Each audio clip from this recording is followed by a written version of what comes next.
¿Ven todo ahí bien? ¿Sí? Bueno, para que se acuerden un poco de lo que es anatomía del colon, que tenemos el ascendente, transverso, colon descendente, sigmoide, recto y ancho, ¿verdad? Y a través de eso vamos a ir diferenciando dónde afectan las patologías. La parte, cuando hacemos microscopio, obviamente, van a ver todo eso, para que se acuerden por lo menos la parte serosa, el globo secular y la glándula mucosa, que está intraluminal. Concepto. La enfermedad inflamatoria, como ya dije, luego ya es un trastorno inmunitario crónico del intestino donde hay una inflamación. Sus dos tipos principales, lo más grande y frecuente que tenemos son la colitis ulcerosa y la enfermedad de Crohn, que tenemos que saber diferenciar.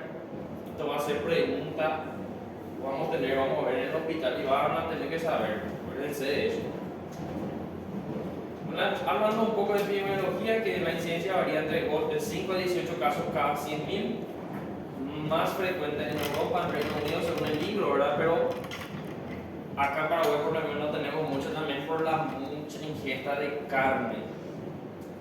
Los países, bueno, o sea, la edad acá afecta más entre 20 a 30 años, la incidencia es similar en varones y mujeres, o sea que no hay algo que elige más, ¿verdad?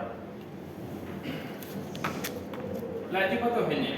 La etiología de la enfermedad intestinal inflamatoria es multifactorial y están implicadas interacciones complejas entre factores genéticos y ambientales.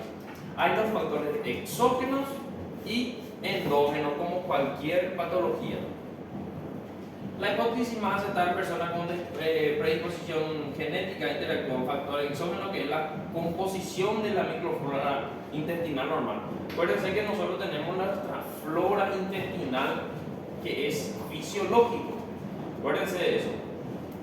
Y tenemos después los endógenos, que es del hospedador, que es la función de la barrera ya sea intestinal, así como la función inmunitaria, pacientes que toman corticoides, pacientes con tratamiento prolongado, inmunodeprimidos, pacientes con tuberculosis. Hay fármacos, ¿verdad?, que hacen que cambien esa flora intestinal hasta originar un estado crónico de mala regulación de la función inmunitaria de la mucosa. Eso es lo que hace algunos de esos que mencioné. Bueno, el tabaquismo es uno de los factores que más predisponen también a tener todo esto, ya sea gastritis, úlceras gástricas, úlceras duodenales, colitis ulcerosa. Todo eso, según el libro, aumenta el riesgo del tabaquismo.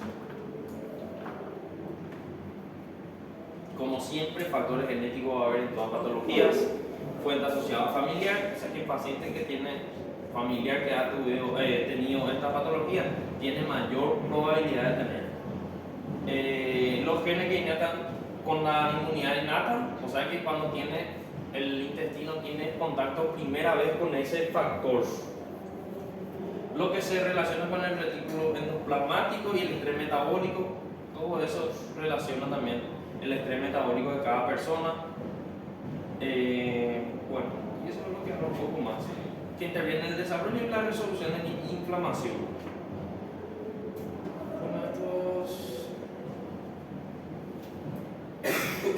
Bueno, en consecuencias normales, el sistema inmunitario de la mucosa no reacciona al contenido luminal, o sea que no es normal, o sea, normalmente no todo lo que comemos o algo nocivo, el intestino va a hacer una inflamación. O sea que solo en algunos casos, cuando una persona ingiere antígenos solubles, se induce la insensibilidad, que es específica para cada antígeno.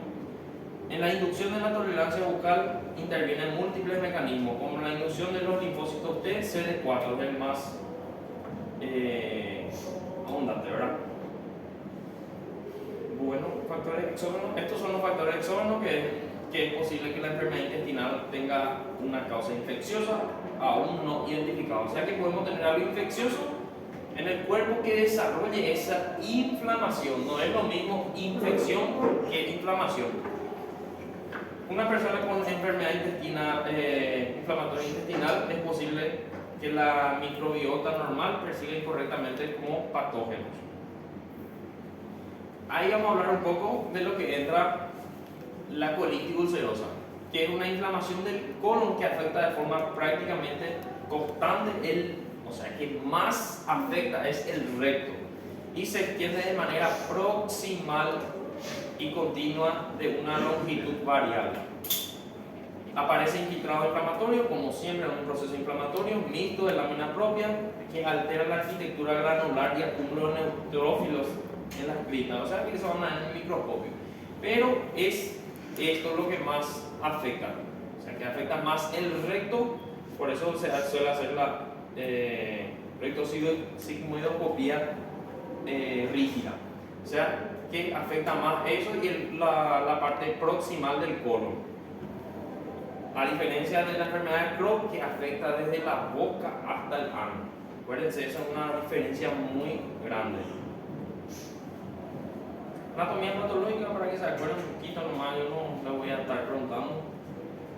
Característica macroscópica, una enfermedad de la mucosa que abarca por lo regular del recto, como siempre está diciendo, y se extiende en el sentido proximal hasta afectar la parte en la totalidad del colon.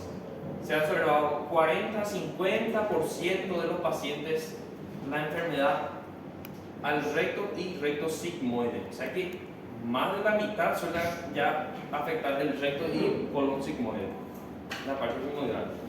Entre 30-40% rebasa el sigmoide y ella se va la mayoría entre el colon, o sea, el recto y el sigmoide. Y en solo el 20% la colitis es total. ¿Me están entendiendo? ¿Ya vieron? ¿Ya entienden lo que es? Más o menos. ¿Tienen alguna pregunta hasta ahora?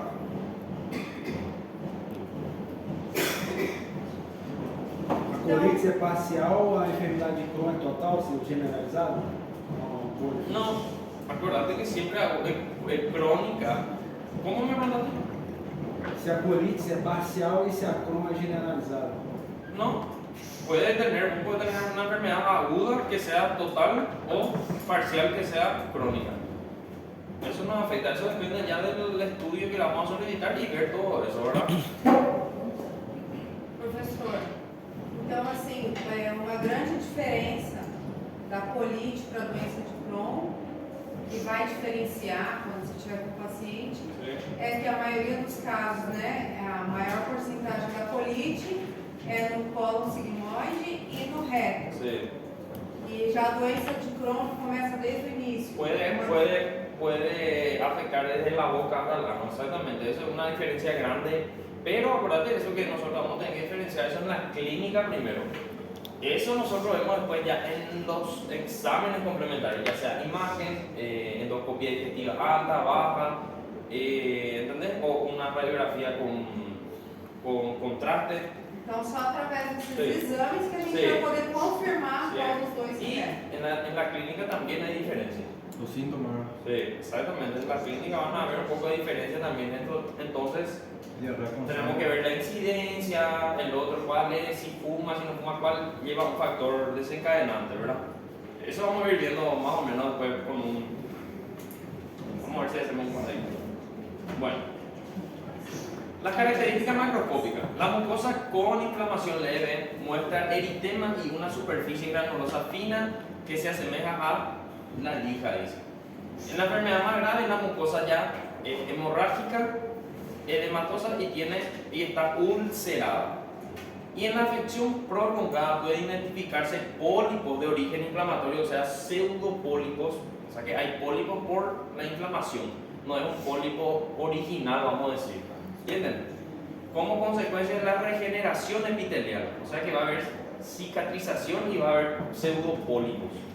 Esto se ve siempre, acuérdense, en las endoscopías. En la característica macroscópica más también podemos ver la mucosa puede tener un aspecto normal en la fase de remisión. En sujetos que han tenido enfermedad por muchos años el aspecto es, o sea que como cualquiera va a ver, cuando tenemos más y más va a haber atrofia ya, ¿verdad? Y sin rasgos característicos. Una de las complicaciones, dice, ¿verdad? Que los individuos con enfermedad fulminante pueden aparecer en la famosa colitis tóxica o el megacolon, que suele ser la extensión o la dispersión del colon, que se suele confundir mucho con una estrangulación cuando le hacen, por ejemplo, una ecografía o una radiografía contrastada. Está agrandadísimo, un megacolon, como dice el nombre, ¿verdad? Y se suele confundir con una obstrucción, pero no hay, es defecto de la pared a consecuencia de la inflamación.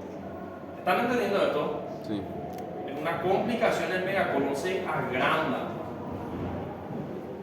¿Qué profesor es? ¿Qué está en la facultad? Parece que é a banda. ¿La facultad? Brincadeira. Banda? É brincadeira. Características microscópicas es para que le tomen una leída. Yo no le voy a estar preguntando eso, que siempre va a ser, sí, no vas a ver mucho de esto. Todo lo que habla de plasmocitos, linfocitos, bueno, vamos a lo que importa más en la clínica, ¿verdad? La manifestación, esto sí tienen que saber y manejar. La manifestación es clínica, la intensidad de los síntomas depende de la extensión de la enfermedad. El cuadro más característico que más le va a llamar la atención es la diarrea. O sea que diarrea te van a ver en miles de enfermedades, pero tiene que tener su característica. Cuando la enfermedad se extiende más allá del recto, la sangre suele mezclarse con las heces y ocurre la diarrea sanguinolenta, pero a veces no se suele ver. Tiene que hacerse un estudio de sangre oculta en heces. A veces tenemos diarrea que tiene sangre oculta que lleva una anemia ferropénica que no sabemos de dónde, ¿verdad? Entonces hay que hacer un estudio que a veces no se ve. La motilidad del colon se altera con la inflamación y el tránsito es rápido, o sea que va a tener más deposiciones cuando tiene más inflamación el colon, va a tener más contracciones, más diarrea, más deshidratación, más anemia, todo eso lleva. La rectorragia obtenemos secreción de moco, que es la sangre roja o moco sanguinolenta mezclado de heces o la superficie de heces formado normalmente. O sea que vamos a tener presencia de sangre roja. Acuérdense que no es lo mismo melena. ¿Melena en qué, por ejemplo, van a ver? ¿Saben lo que es la melena? Fezes oscuras. Cuando es oscuro. ¿Y por qué ocurre eso? ¿Por qué este va a ser sangre vermelha y el otro va a ser preto ya? Porque este abajo y la melena es alto. Como la que digestiva alta. Exactamente, hay que saber diferenciar la hemorragia digestiva alto y bajo. Cuando es alto vamos a tener toda esa sangre, va a correr por todo el intestino y ya va a llegar coagulado ya. Esto ya es sangre roja, ¿por qué? Porque está en el sigmoide y en el recto, o sea que está cerca. No le da tiempo de que esté coagulando ahí. ¿Entienden la diferencia? No va a haber melena en esto. ¿Entendieron? Sí. Pregunta de examen. Dolor abdominal, en la palpación va a tener dolor abdominal de tipo cónico. Le van a hacer la palpación superficial y profunda. El paciente va a referir dolor, que te puede confundir con una apendicitis, por ejemplo. Pero para eso tenemos los laboratorios, examen, todo eso, ¿verdad? En la enfermedad moderada grave ya va a haber anorexia, náusea, vómito, fiebre y pérdida de peso. ¿Hay algo específico? No, va a haber en el hipogastrio lo que puede que haya, o en el hipocondrio derecho puede que haya a la palpación superficial y profunda. Acuérdense que ustedes tienen que palpar los 9 cuadrantes cuando ven este tipo de pacientes. ¿Se acuerdan las 9 divisiones del abdomen? Sí. Bueno, y eso ustedes tienen que palpar y el paciente le va a referir, ya sea, puede que sea a la superficial o la profunda. La palpación bimanual. ¿Se acuerdan? No tiene un nombre específico como el McBurney o el otro, ¿verdad? O el Bloomberg, pero no, le va a doler tipo cólico. Acuérdense que cuando ustedes palpan un abdomen y sienten dolor, o sea que el paciente siente dolor, usted, o sea que puede ser cualquier cosa. Ustedes no van a decir, ah, no, esto es una colitis ulcerosa, ah, no, esto es una. Puede ser cualquier cosa, entonces para eso están las imágenes. Nosotros palpamos y decimos, dolor a la palpación superficial y profunda del hipocondrio derecho. Solicito ecografía abdominal, interconsulta con cirugía. No se van a complicar, ¿entienden? Puede ser cualquier cosa. Muchísimas patologías tenemos de síndrome abdominal, o sea, que puede ser muchas cosas, no es patoneumónico. ¿Entendieron? Cuando hablamos de enfermedad moderada grave, vamos a tener anorexia porque el paciente va a estar con mucha diarrea, va a estar todo decaído, puede que tenga náusea, vómito, fiebre, que te puede confundir justamente. Por eso pedimos laboratorio y te puede confundir con una colecistitis, puede ser litiasis vesicular, puede tener una apendicitis, te puede confundir todo eso.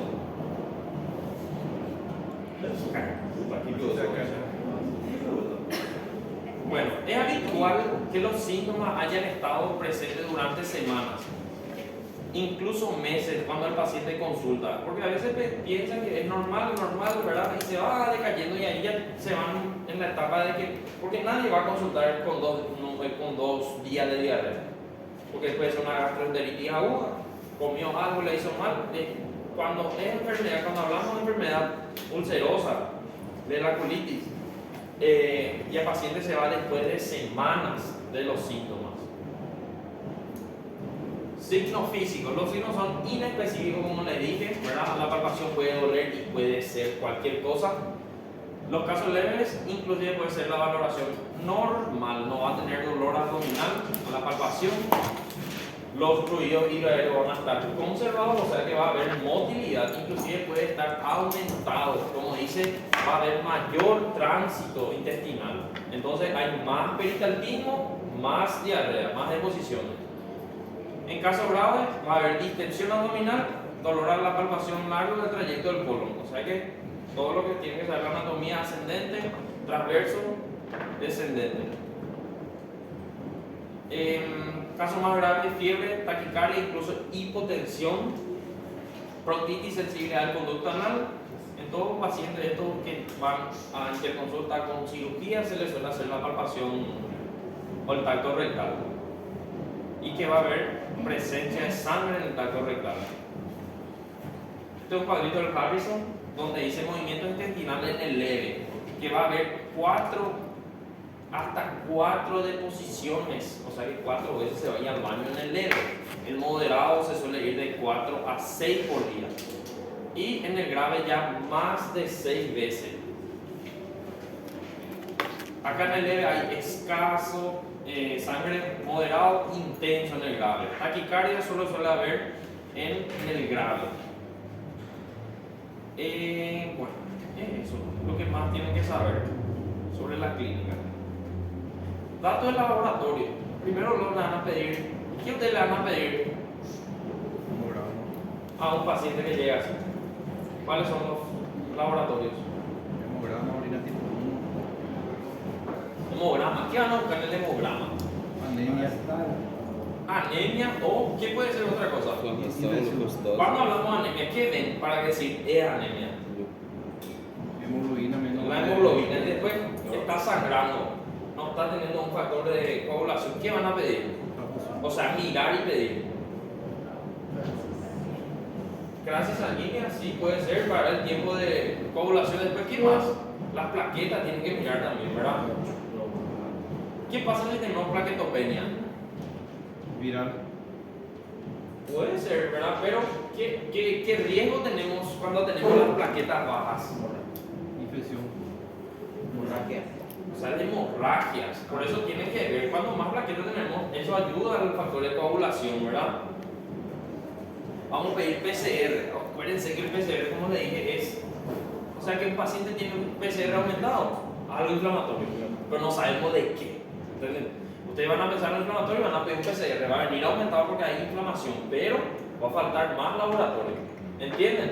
El PCR aumentado es inflamación en el cuerpo, pero no sabemos de qué. ¿Entienden? No es algo muy específico, pero hay que pedir. Velocidad de electrosedimentación, que es el PSG, ¿verdad? disminución de la hemoglobina, como le dije, lactoferrina en heces, o sea que está perdiendo ferritina. Ahora, estudio muy sensible constituye un marcador específico para la inflamación intestinal. En sujetos muy graves, la concentración sérica de albúmina decreciente con gran rapidez, o sea que pierde mucha albúmina. Leucocitosis, ¿por qué no va a haber en la enfermedad inflamatoria intestinal? Porque inflamación y no hay infección. Exactamente, es inflamación. Va a haber PCR aumentado y no leucocitosis porque no es una infección. Hay infección cuando está complicado, puede que haya, ¿verdad? Pero la mayoría de las veces es inflamación. ¿Entendieron?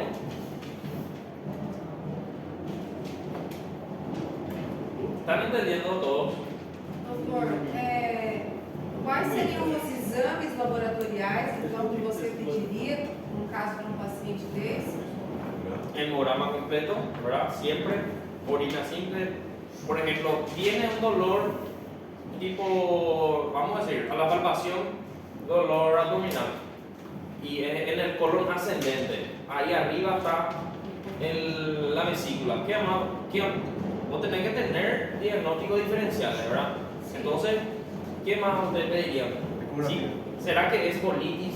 ¿Será que es una litiasis vesicular? ¿Una colecistitis aguda? Ahí pedís. ¿Qué van a pedir? Ecografía. Aparte en laboratorio, primero. Laboratório, PCR, você falou, PCR, hemograma, orina simple, después ¿qué más? Perfil hepático. Perfil hepático, justamente para ver si no tiene aumento de los, ¿cómo te digo? De bilirrubina, de todo eso para ver si no tenemos, ¿verdad? Perfil renal 1. Perfil renal, hay que pedir urea, creatinina para ver si no tenemos una lesión renal.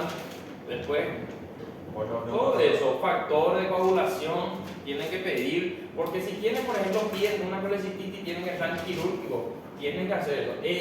Electro hay que pedir, sí o sí, tienen que tener ya un prequirúrgico.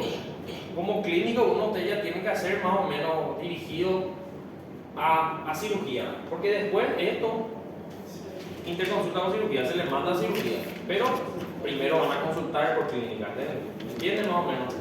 Sim, Sí. não, queria saber os E- exames laboratoriais mesmo. Siempre van a pedir hemograma, orina simple, perfil renal, perfil hepático, perfil lipídico, Amilasa, lipasa, amilasa, lipasa, justamente pensando en Ese una sí. parte Esse nesse biliar. caso não, maestro. ¿Cómo? Esses. Poder pedir, claro, si el paciente te refiere sí o sí, para ver si no tiene parásitos, si hay algo parasitosis o bacterial, ¿verdad? Porque hay, sí, como le digo, hay muchísimas causas que te van a llevar a una diarrea. Y ahí vos tenés que entrar con laboratorio, imagen y no pedirle al pedo también, ¿verdad? Bueno. El diagnóstico se basa en antecedentes del paciente, los síntomas clínicos, la ausencia de bacterias, toxinas como el Clostridium difficile, huevos, parásitos, RS. Acuérdense, el aspecto sigmoidoscópico, o sea que con un examen de imagen ya hay.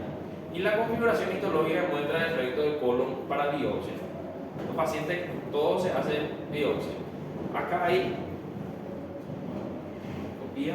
Mira, acá hay la diferencia de una sigmoidoscopía, que es, solo abarca esto, y este es una colonoscopía, que es totalmente diferente, que abarca ya puede imaginar, o sea, que ver toda la imagen del colon. Es una gran diferencia también, tienen que saber. Sigmoidoscopía y la colonoscopía.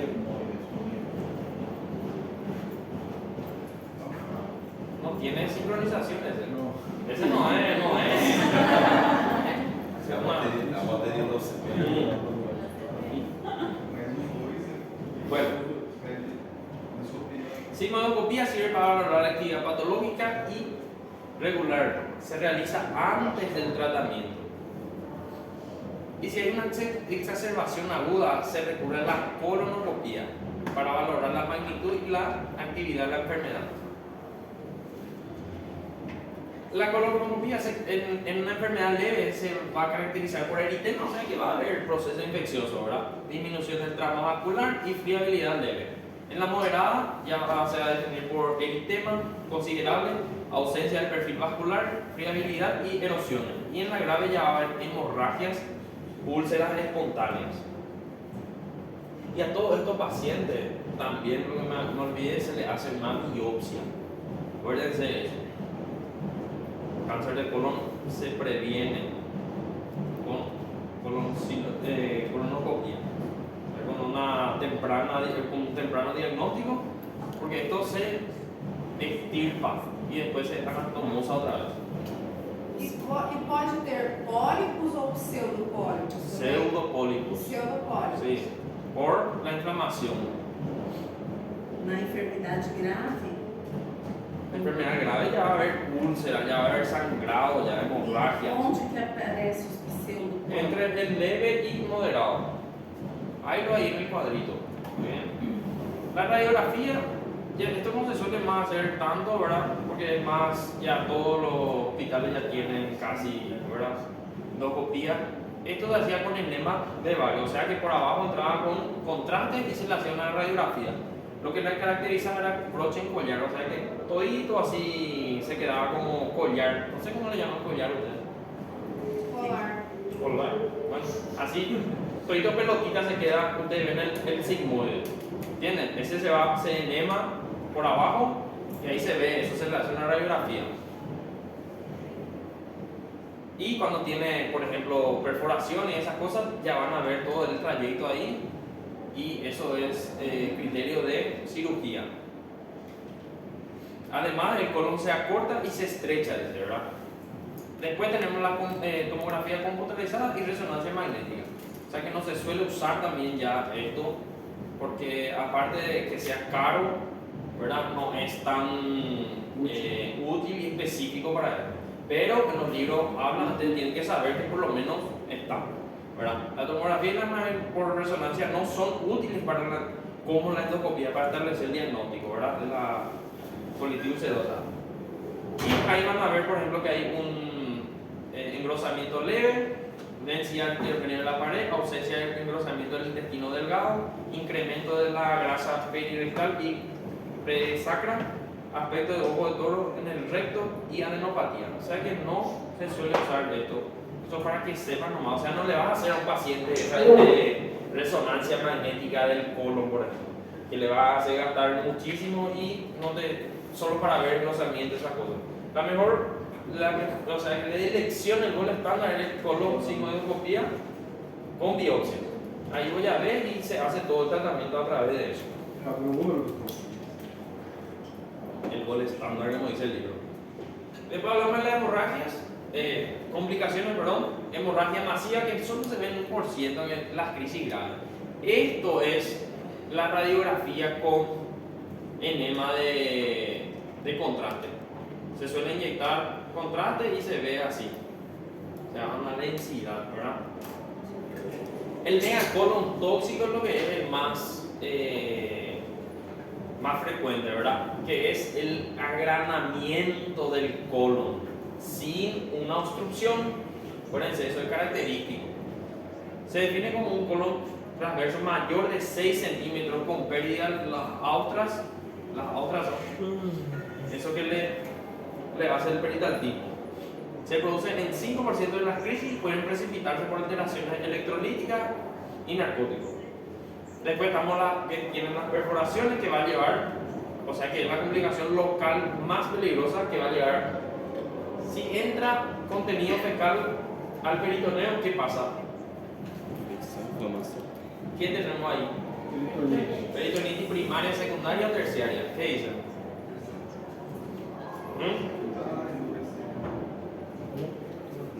Ustedes ya dieron esa cirugía, ¿verdad? ¿O no?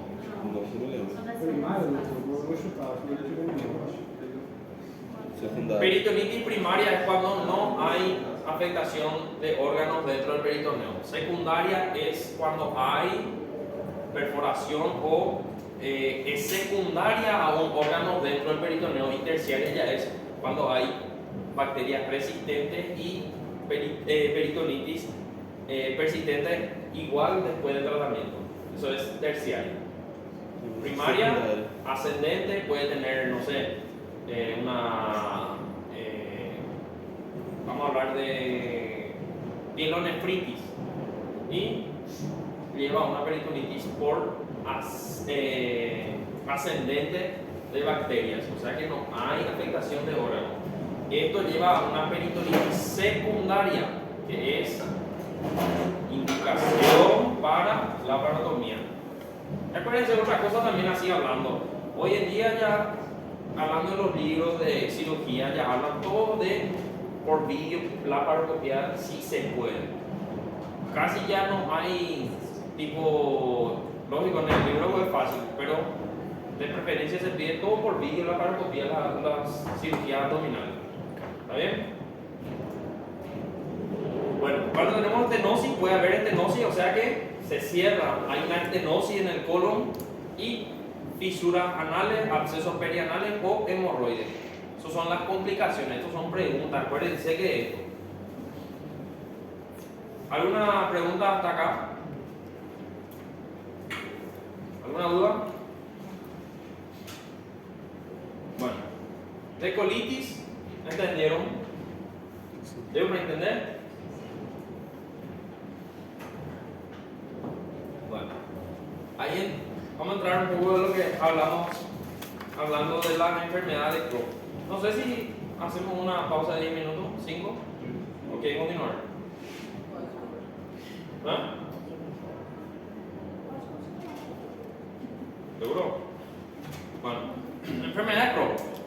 La enfermedad de Crohn puede afectar, como ya le dije, lo que más le diferencia es que afecta a cualquier zona del tracto digestivo, aunque de forma predominante sobre el segmento intestinal que circula a la válvula ileocecal. O sea que esto te va a confundir muchísimo con una apendicitis. Suele afectar varios segmentos del tracto gastrointestinal, entre ellas se halla la zona histológicamente normal.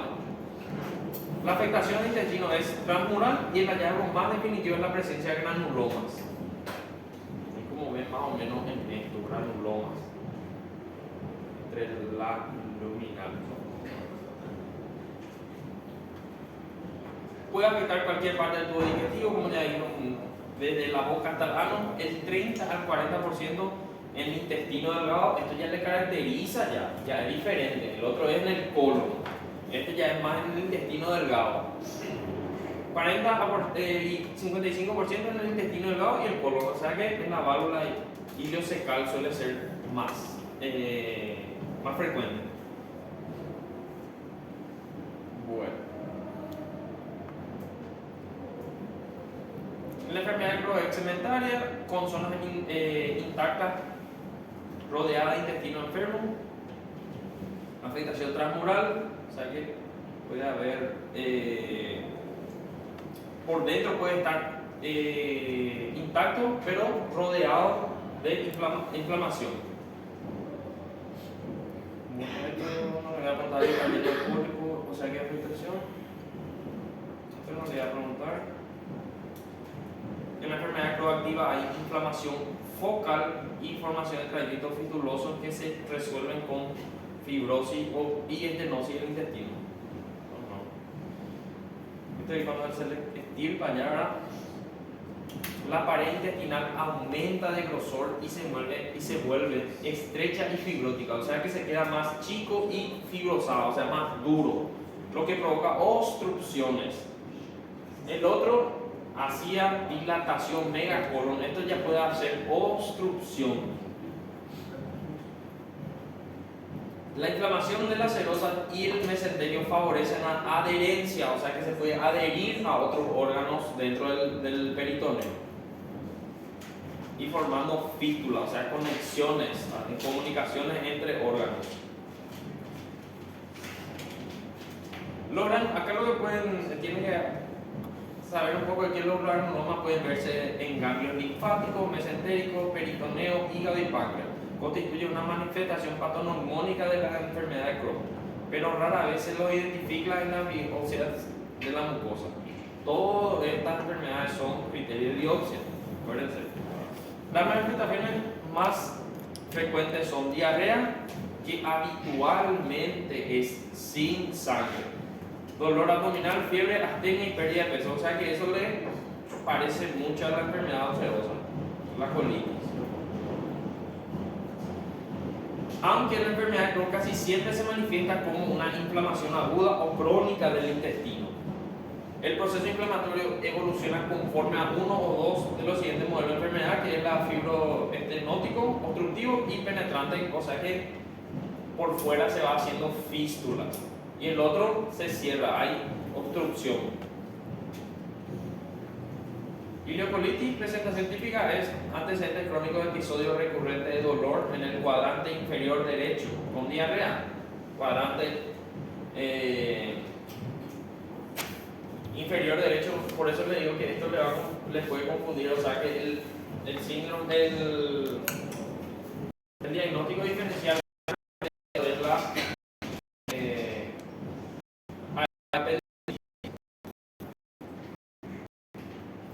puede imitar una, como dice acá, una apendicitis aguda. ¿Por qué? Porque afecta más esa zona. Intenso dolor en el cuadrante inferior derecho, tumoración palpable, o sea que en la palpación van a ver ya alguna tumoración que tienen que describir. Fiebre y si este tiene leucocitosis. El dolor suele ser hipocólico, precede de la defecación. O sea que hace defecación y después le suele doler mucho, ¿verdad? Y que cuando deposición mejora, ¿verdad? Por regular se observa febrícula, la pérdida de peso es frecuente, en general el 20% de la masa corporal total, o sea que baja mucho el peso del paciente. Las manifestaciones clínicas, hablamos más de tumoración en el cuadrante inferior, ya hablamos de leche compuesta por intestino inflamado, mesenterio adherido e inaugurado y adenopatía abdominal. El aumento de tamaño puede provocar obstrucción del útero, ya ahí llevar a una obstrucción, una lesión renal, un edema de engrosamiento y la fibra de la pared, el signo de la cuerda. Se ve como un tránsito intestinal que se pone en manifiesto de contraste, lo que se hace. Bueno, esta parte habla siempre lo mismo, ¿verdad? Yo esto no le voy a... Formación de fístula y obstrucción es lo más frecuente de la enfermedad de Crohn, eso es lo que tienen que saber. En las mujeres, las fístulas enterovaginales son raras y presentan con disparidad y secreción vaginal indolora. Lo que es muy raro. Esto, el yeyuno, lo que más afecta, no le voy a preguntar. Acá lo que habla un poco es la diarrea, que es característica de la enfermedad activa, que es por liberación bacteriana, o sea que si este ya tiene bacterias, en la estasis obstructiva o fístula va a haber obstrucción y va a haber éstasis de bacterias dentro, ¿verdad? Mala absorción de ácidos biliares a causa de alteración de secreción ileoterminal, inflamación intestinal, hablando siempre lo mismo, ¿verdad? Bueno, más.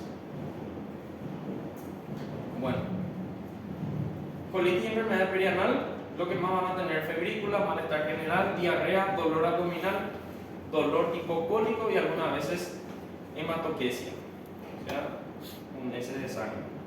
Estenosis, que es la obstrucción intestinal, que siempre vamos a estar hablando de eso, y fístula. Bueno, hasta acá tienen duda. ¿Preguntas? Só para tirar uma dúvida, doutor. Crohn vai ter leucocitose. Sí. A colitis não. No suele tener. Puede que tenga una, no sé, una sobreinfección ahí, sí. Beleza. Bueno, vamos a hacer una pausa de 5 minutos y vamos a continuar, ¿sí?